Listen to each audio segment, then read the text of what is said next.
Hello, sinners and superflats. My name is TBSkyen, and, Hazbin Hotel is pretty okay. Solid 7 out of 10 kind of a show. It has a lot of big ideas, a lot of emotional heart, and a banging soundtrack, but it's also kind of overstuffed and maybe a little bit shallow at points. Like, they tried to cram way more plot into a very short 8-episode season than the runtime could actually support, and as a result, a lot of the plot lines feel truncated, with several important emotional beats just not landing with quite the impact that they're supposed to. Still, the show is monstrously popular, and while there are many reasons for that, being backed by A24 and Amazon doesn't hurt on the promotional front, for example, I think the visual style of the show is another major contributor. In particular, I think it gets a lot of the appeal from its character design, which is bright and exuberant and full of high contrasts and striking visuals, and which is at times constructed very careful, with substantial skill and intentionality, and then, at other times it gets a little bit more messy. So, let's talk about that for, about half an hour if I manage to plan this out correctly, or a bit longer if I don't. We will not be discussing every single character or every part of the character design of the show, but if by the end of this video you are interested and you want to hear more, you can let me know in the comments and maybe I'll do a follow-up video. First though, I need to plug a sponsor so that I can pay my rent next month and also my vet bills this month, because sometimes having cats gets expensive, especially when they start coughing for no reason and send me into a panic, so I take them to the emergency vet, and it turns out that there's absolutely nothing wrong with them. God, I love them though. This video is sponsored by Mandragora Whispers of the Witch Tree, and they would like me to let you know that Mandragora is out now on PC, PS5, and Xbox Series X and S. It's a dark fantasy action RPG that blends skill-based combat and character customization with immersive exploration in a beautifully hand-painted world. Which, setting aside the talking points from marketing, they're not lying about the hand-painted part. Like, the game really does have a painterly aesthetic. And even just in the trailer, I'm seeing a lot of really nice-looking monster designs and pretty damn good animation, actually. Like, look at that rat monster. You see the turnaround animation it does when it's, like, facing the player? Actually, hang on, let me just look at the B-roll footage. Yeah, here we go, because the thing I was looking at was, like, the turnaround animation it does when the player dodges behind, because, like, okay, so it's a 2D game, right? So when you want to turn something around, there's, like, a lot of the games, they just kind of flip the sprite left to right. They just do a horizontal flip on it, but it sort of depends on how quickly you want the enemy to be able to turn around, and you want, like, the way that you want it to be really smooth. This game has, like, a really smooth, genuinely very well-crafted animation style, honestly. So they want to do something, I guess, a little bit more impressive, and so the thing they do is, like, rather than just have the rat, like, flip around or, like, do a very quick, like, sort of 3-frame turning animation, they do this whole thing, like, you can see the rat, it lowers its head down, almost, I think, maybe clipping into the floor a little bit. It lowers its head down, and then you get this swoop of the curve that comes along from the tail, and, like, look at how the animator's, like, using that to, like, really give this, like, a sort of smooth yoosh, like a swoosh as the rat turns around, and you can see, like, the eyes are kind of seeking for the player, so you really do get the sense of, like, this is like a hunting action, right? It's hunting for its prey that it wants to attack. Like, you get this curved, like, this twisted angle on the head as it's coming up, like, ready to attack, and it's kind of menacing, but it also looks, like, really smooth the way that it's put together. And right, the video we're doing, Mandragora Whispers of the Witch Tree, is out now, and you can use my link in the description or in the pinned comment below to learn more.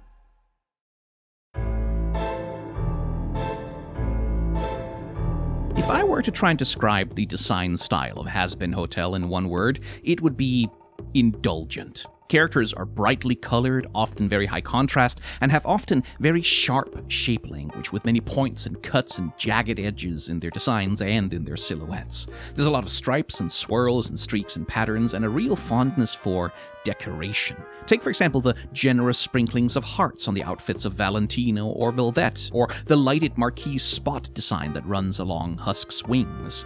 It's a form of visual maximalism. The character design of the show, broadly speaking, seems to delight in finding space for distinctive and decorative details to absolutely fill out a character's design with. The result of that is a visual style which is exuberant and lively and often very busy. And this is interesting for a show animated in 2D, because, well, every detail that you add to a character is a detail that you have to be prepared to manually move around and manipulate across the character's volume when you're animating them. Too many details on a character can very quickly become distracting in motion. It can overload the frame with visual information and penalize the clarity of movement. 2D animation as a discipline, thus, has a tendency to broadly favor simpler character designs with lower numbers of distinctive details to manage from frame to frame. Compare and contrast the cast of Hazbin Hotel to the cast of, say, Steven Universe, for example, or Rick and Morty, or Adventure Time, or even something like Family Guy.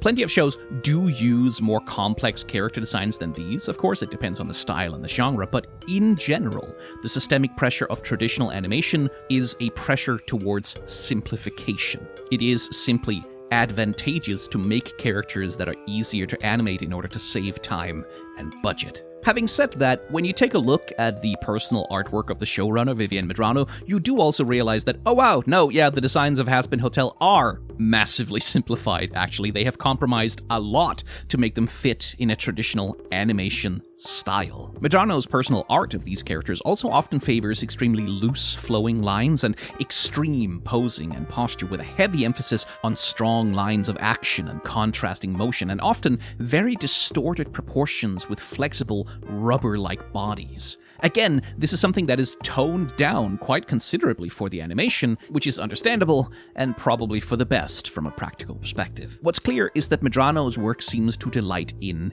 excess. Extremely vibrant and garish colors, extreme poses and postures, extreme physical distortion, and extreme levels of decoration. All of this is necessarily tempered by the restrictions of animation, but remains very present as an influence on how the show presents itself. These stylistic interests and tendencies definitely don't come from nowhere. It's easy to see the influence of, for example, Tim Burton and Henry Selick's Nightmare Before Christmas in the character design of the show, and I see a lot of overlap with the work of Lauren Faust and the design sensibility of shows like the Powerpuff Girls, Samurai Jack, Fairly Odd Parents, and famous one-offs like The Modifiers as well. There's definitely something in there of Invader Zim, and there's influence from the stylistic conventions of anime, but I think the lines of influence go back even further than that. Now, when you start drawing lines of influence really far back, you're probably naming influences of influences rather than direct inspiration. But I would argue that you can very clearly see the legacy of legendary Disney animator and concept artist Mary Blair in Hazbin Hotel, because she's someone who also worked with expressive distortion and an eye for exuberant decorativism. Especially the paper cutout storybook segment in episode 1 seems to pay direct homage to Blair's style of work, especially as it appeared in movies like Cinderella and Alice in Wonderland. Going even further back, if we look at the output of art movements like Symbolism and Art Nouveau, we also find clear precursors to the show's visual language. Compare the textile design of William Morris, for example, to the wallpaper design in the hotel itself. And I would argue that there's an overlap in the obsession with bright colors and repeating patterns of decoration between Hazbin Hotel and the work of painters like Alphonse Murat and Gustav Klimt, and it's pretty clear that the Hazbin Hotel itself takes a lot after Art Deco architecture.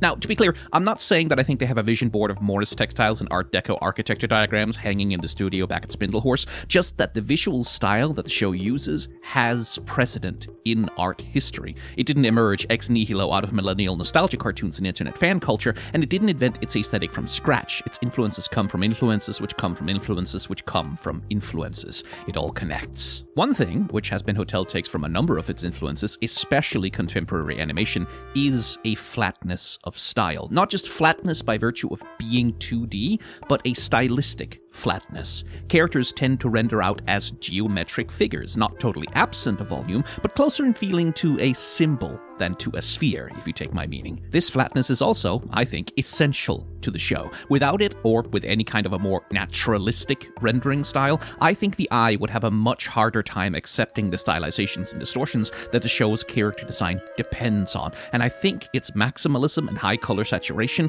would become noisy in those conditions rather than communicative. Having said all of that, though, it should also be noted that not every character in Hazbin Hotel is all that visually complicated.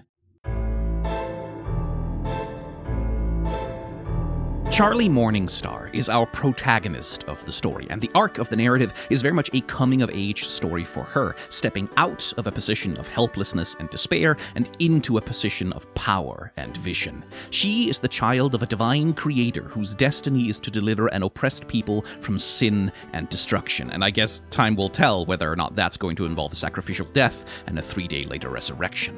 As the main character of the story, as a design, Charlie needs to inspire interest and care in the audience. We have to give a damn about seeing her dream fulfilled. This is first and foremost the job of the writing and the acting performance of the voice actor and animators, but the design contributes by invoking some of the usual visual tropes of a likable protagonist. Big, expressive eyes, a bright and simple color scheme, and a little bit of cutesiness coming to her from those apple-red cheeks. Charlie, with her hotelier suit and bow tie, big friendly smile, perky blonde hairdo, and wide-eyed expressiveness, reads instantly as likable, earnest, and sweet. And, as I alluded to, her design is also noticeably simpler than a lot of the rest of the cast, with a two-piece suit in one color and next to no decoration or extra detail. Simplicity often aids in audience identification. It's what comics theorist Scott McCloud calls the masking effect. The simpler you design a human character, the more universally people can relate or see themselves in it. It's why emojis and smileys are universal and realistic portraits are personal and specific. So Charlie, with her big expressive face and simple fashion, invites the audience to identify with her or, failing that, to sympathize and empathize. According to the showrunner, Charlie is partly based on vaudeville aesthetics and on porcelain dolls and marionettes and such things, which is interesting for a character who gets so consistently manipulated by others. There's also a bit of lamb imagery in her design, or goat imagery according to the showrunner, with that flat sheepy nose, black lips, and entirely white skin. And the hooves, of course. The hooves make it really very explicit indeed. The goat motif comes through even clearer when she shows her more demonic form, with horns growing out from her head, and she becomes the spitting image of a stereotypical devil, which is an interesting dichotomy to have in this character.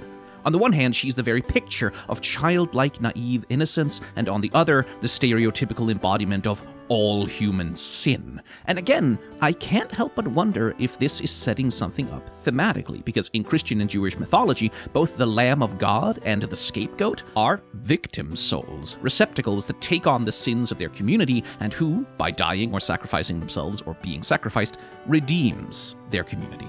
Given that the explicit premise of the show is about redemption, and that the show is also noticeably critical of the idea of sin and condemnation in the first place, the design implications here feel, at the very least, non-accidental. Also, given that another major theme of the show is that even the worst people can contain goodness, and even the most saintly of angels can contain evil, I think it's resonant design that Charlie herself can be both angelic and demonic.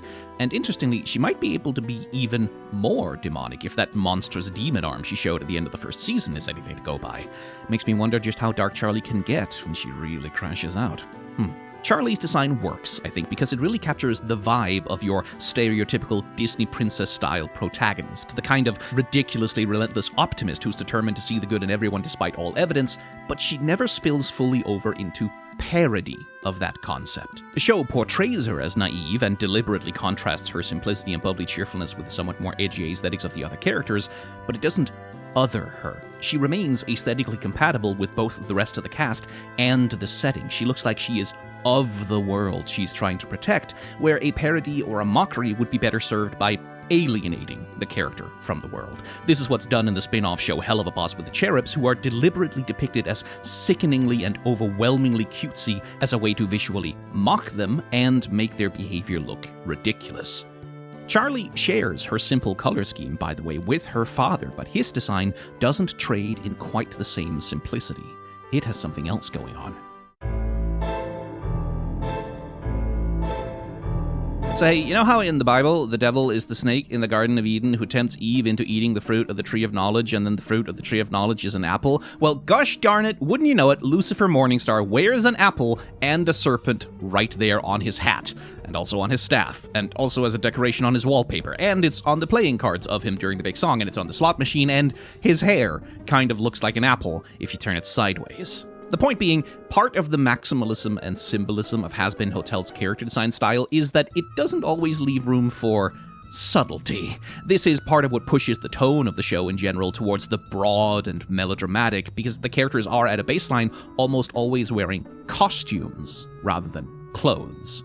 Now, yes, in the context of filmmaking, even casual clothes are also costumes, but you understand my meaning, right? There's a difference between wearing a costume and just wearing clothes. For example, when we are introduced to Lucifer, he's tinkering in his divorced dad messy workshop office, and the point of the scene is that he's sad and depressed and lonely, and he's lost touch with the world, and he's kind of falling apart. But he's doing all of that in an immaculately clean, white-tailed coat and top hat with wide-legged pants and knee-high showman's boots. So the outfit doesn't really reflect the interiority of the character. Instead, it reflects his role. That role, by the way, is that of ringmaster. In the world of Hazbin Hotel, Hell is conceived as a 7-ring circus, and Lucifer is the ostensible showrunner in the middle of it all, albeit an absentee one. This does come through a bit during his 2 major songs, where much of the imagery is themed after big-top circus tents, but Hazbin Hotel more broadly, unfortunately, never really engages with the circus theming that much. It exists more as a fun aesthetic than a point of commentary, leaving the actual implementation of most of the circus aesthetic to the spin-off show Hell of a Boss instead. Which is a pity, because this is a major design component of an important character and of the whole world of the show, and it just doesn't really get to carry that much thematic weight, not nearly as much as it perhaps ought to. On another note, though, much in the way that it's interesting that Charlie is designed both to look like an innocent lamb and a demon, there's something interesting in the juxtaposition between the cheerful little circus ringleader that Lucifer looks like most of the time versus his more demonic form, which grows out fanged epaulettes on his shoulders and raises the serpent and apple on his hat into a floating crown above a smoldering flame between 2 now very long devil horns. He takes on a much more commanding, arguably tyrannical-looking aspect in this form, aided in no small part by just how much more space he takes up with his full set of wings out. And then there's the eyes on his coat. We'll get back to the eyes. Let's first talk about another character who's a little bit of a contrast with Lucifer. Alastor is an edgy DeviantArt original character do not steal. The showrunner herself has said as much, and looking at some of the older sketches of him, Alastor really has not changed that drastically since those origins. In Alastor, we see again the function of the show's maximalism. It allows indulgently over-designed original character do not steals like Alastor, despite not at all being designed for the show, to still fit seamlessly into the visual style and universe of the show and mesh with the rest of the cast. Now, he is in many ways a contrast to and reflective of Lucifer. They both wear suits with long coattails, they both wield a staff with a personal symbol on top, they both wear bow ties. Where Lucifer is red and white, Alastor is red and black, where Lucifer is short, Alastor is tall, and the show makes an entire musical number out of setting them up as rivals for Charlie's attention and trust. Also, much like Lucifer has a demonic form that subverts his cheerful little goofball base design by making a demonic tyrant out of him, Alastor has his contrasting demonic form, where his normally poised, composed, elegant, and ever-smiling facade distorts into this horribly jagged, messy, slobbering cannibal deer beast, a creature of what seems to be very base appetites, very much in contrast to the apparent sophistication of his normal persona. This is, of course, pretty typical to the pop culture depiction of the affable serial killer archetype. It's very Hannibal Lecter. Alastor seems to revel in his demonic form and very much enjoys letting it loose, but as design, it does also read as a bit of a critique of his character.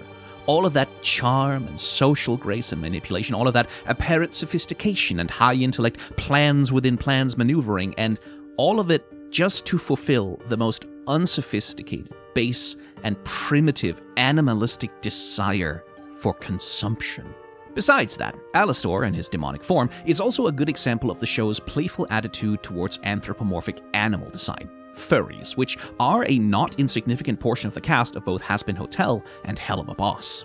Alastor mixes traits of owls into his design, those standing ear tufts he emotes with and his propensity for turning his head in impossible angles, and then there are the deer elements that really come out as he shifts fully into his demonic form. The deer, as a symbol, is interesting especially because it's usually thought of as a prey animal and an herbivore. Now, deer do actually eat flesh in nature, which is unwholesome to think about, but in design, they are usually thought of as signifiers of peace or timidity and nature. This dissonance is the point, of course. It is a subversion of expectations that is classical of horror, and the imagery that surrounds Alastor's demon transformation is by far the most explicitly horror-themed element in all of Hazbin Hotel, especially playing with body horror in the way that Alastor's form distends and distorts. This makes him quite unique, and he is often the source of the show's most striking visual visual imagery. His demonic form, by the way, also traffics in a lot of creepy magic imagery, with eldritch green symbols appearing all around him and a lot of stitching revealing itself on his body, as though he's a kind of haunted doll or Frankensteinian stitched-together monster.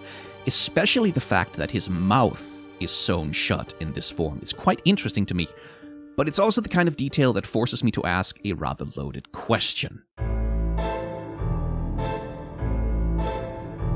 The trouble with exuberant maximalism, the trouble with loading characters up on cool, striking details and imagery, and very much the trouble with edgy original character do-not-steals, is that eventually they invite the question of, hey, is this detail or feature here in the design because it's meaningful?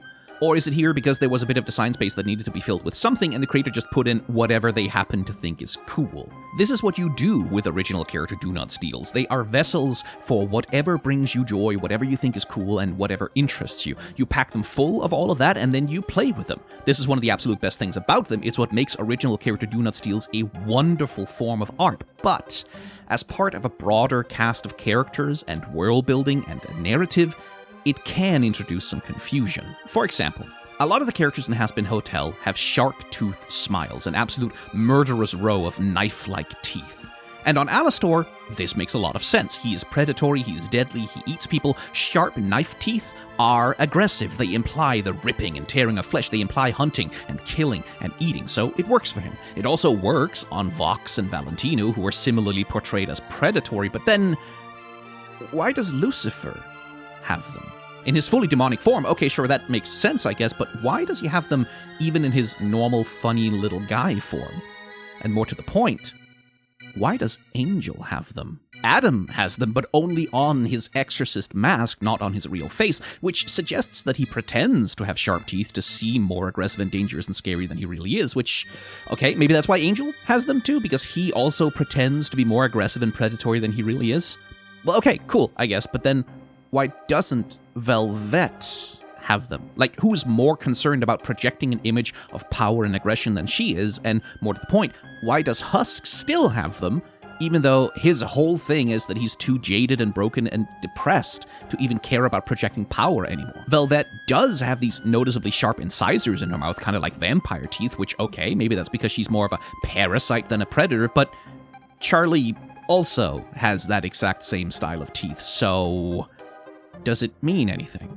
On a similar note, there's the suits, right? Alastor, Vox, Serpentius, and Lucifer all wear a very similar style of suit and bow tie with sharp, padded shoulders. Now, is this because Lucifer is the ruler of hell, and Vox, Alastor, and Serpentius all aspire to the same kind of power and control that he has, and so they are emulating his fashion because that is the look of power in hell?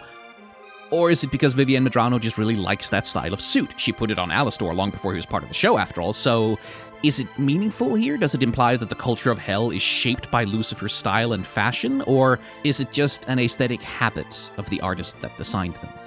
Does Alastor have his mouth sewn shut in his demonic form because he struck that deal that he's so anxious about with someone, and as part of that deal, he's being kept magically silent about its terms? Or does it represent some kind of limitation being imposed on his hunger to consume? Is the magic thread stitched over his mouth a signifier of his demonic power, or the power of someone else who has a hold on him? And by the way, why are the mouths on the masks of the exorcists also stitched together like that? Like, is this a meaningful connection? Is there an overlap? Is it the same person who's pulling the strings of both of them? Or is it just there because Alastor is an edgy original character do-not-steal and the magic thread ragdoll puppet imagery is just really cool, and it just so happened to get reused for the exorcists? My big frustration in this regard, though, is the eyes. So, eyes are absolutely f***ing everywhere in Hazbin Hotel. Serpentius is covered in them. The aesthetic and decor of hell itself is full of them. They are absolutely all over heaven. Lucifer has extra eyes in his coattails when he goes demon mode. The Seraphim have tons of eyes in their angelic forms. Eyes are an extremely prominent kind of imagery in Hazbin Hotel and Hell of a Boss. But what do they actually mean? There's a lot of meanings you could associate with eyes as imagery. The all-seeing eye of providence is one. It could mean the power of vision. It could mean seeing the future. It's very often used as a visual signifier of surveillance and control. It signifies the concept of experiencing a long life. And of course, there's the evil eye, which is one of humanity's oldest symbols of curses, ill will, and envy. But does any of that apply? Do the eyes mean any of the things that they classically mean in culture, or do they have an internal meaning in the universe of Hazbin Hotel itself? Well, it's not really clear to me that they do. To the best of my knowledge, all the showrunner has ever said about the constant recurring motif of eyes in her work is that she just thinks that they look neat. Now, it is the right of every artist to just do something because it looks cool without deeply examining or intending any kind of meaning. This is not a wrong way to make art. Of course it isn't. And regardless of intention, I can, and I will, read meaning into the symbolism that's present. It doesn't really matter why she put it there, I'm still gonna interpret it. But I do think it's a pity to use so much design space on so many characters and locations, like the suits, the teeth, the eyes, the magic thread, all of that, and then not intentionally use it to tell the story. I think it's a bit of a waste, if I'm honest, and it sows the seeds of doubt. When I interpret the character design in this show, am I engaging with the text meaningfully? Or am I kind of wasting my time? If I expect the show to explore the themes present in its character designs, will I be rewarded for paying attention? Or am I setting myself up to be bored and disappointed when it turns out that all the show really had to say was, "Hey, doesn't this look neat?" Now, I do think that a lot, if not most of the design decisions in Hazbin Hotel are meaningful and do reflect interesting things about the characters. I think there is deliberate and very intentional storytelling going on, which is rewarding to engage with. But the show is making a trade-off there. Its loud, bright sort of fandom core maximalist design approach is fun and it is visually striking, but in trade for that exuberance, it is giving up a degree of clarity and subtlety.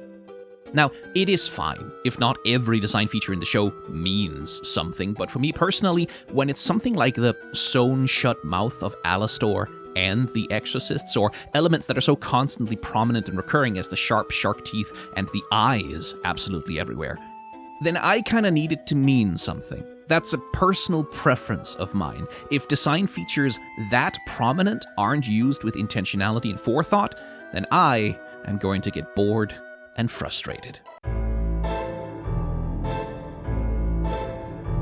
Okay, before we end, here's some extra observations that didn't need their own section, but I do want to bring them up anyway. For example, I really like that Adam is such a basic, boring guy underneath his exorcist mask. Like, he doesn't look especially evil or dangerous because he doesn't look especially anything. He's just an average, unimpressive dude, exactly like any of a million other average, unimpressive dudes. Now, this works on the level that he is literally the standard average dude from which all other standard average dudes are derived, but it also works thematically.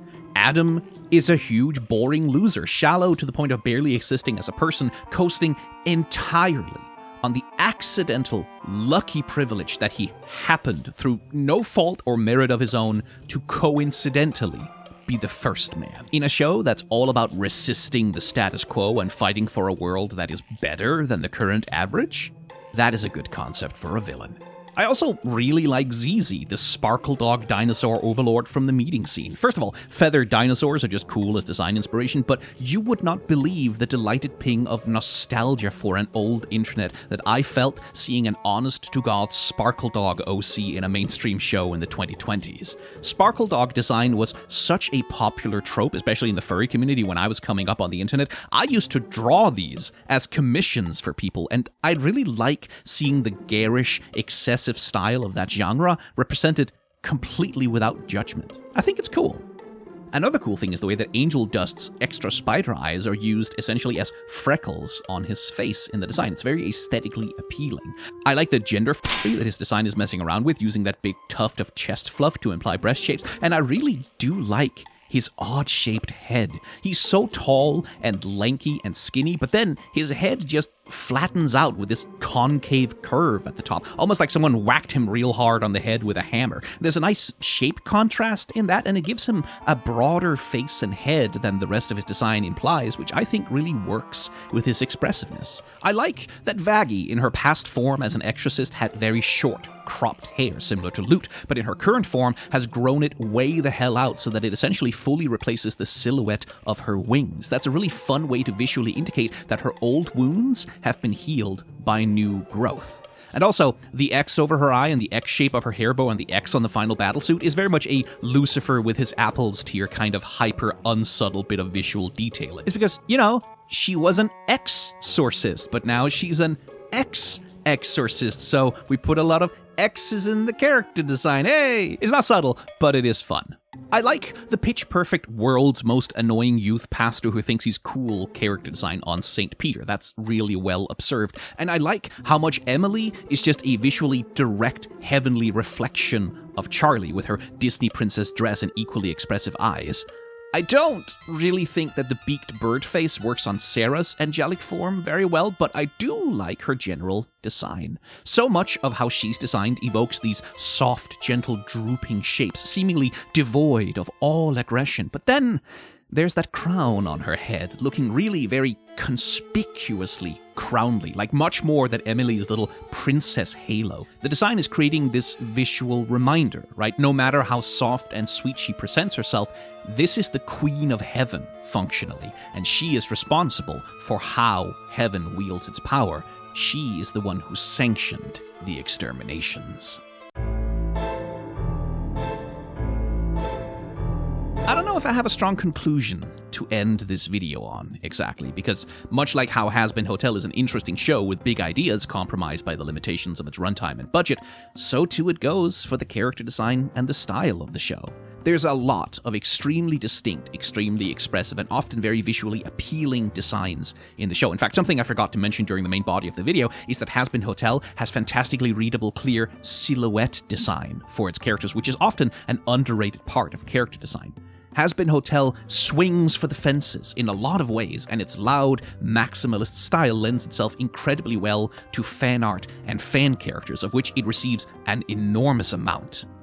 But there are times when its exuberant excessiveness gets in the way of its storytelling. There are times when opportunities to create meaning seemingly get bypassed in the favor of just throwing cool stuff at the wall. And not for nothing, between both Hazbin Hotel and Hell of a Boss, I've also got to say that I am getting a little bit topped out on lanky, stick-thin, slender character designs as such a default design sensibility. The show is too visually expressive to ever feel like it's doing same face or being repetitive on most levels, but I do wish the show had spent more time exploring different morphologies for central characters, because sometimes the lanky, long, slender, willow-like character feels like the designer leaning on an easy crutch and a habit that they have, rather than, actively challenging themselves.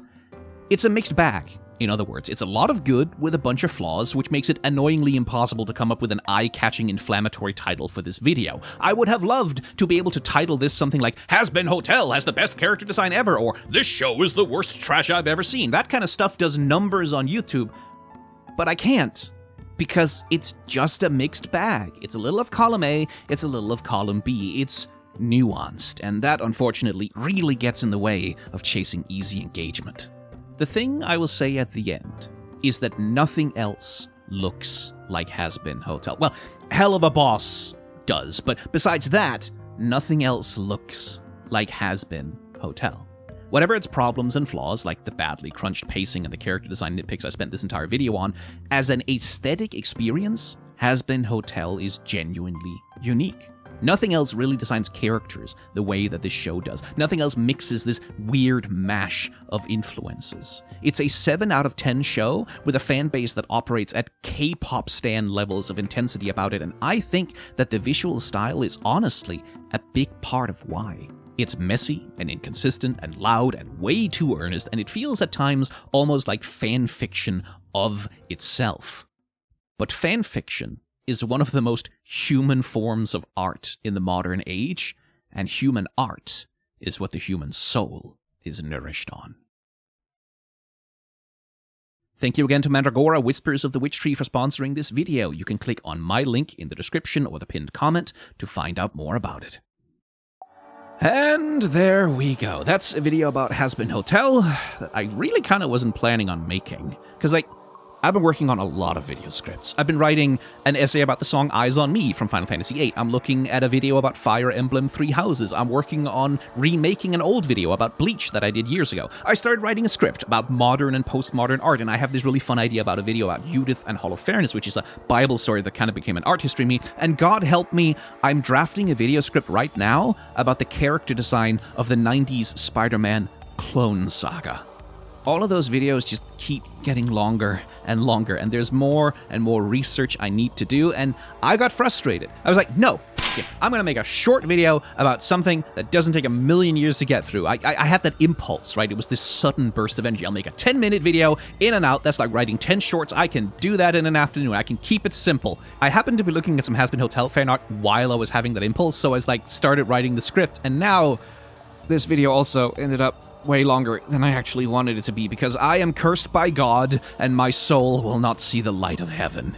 But hey, a finished video is a finished video.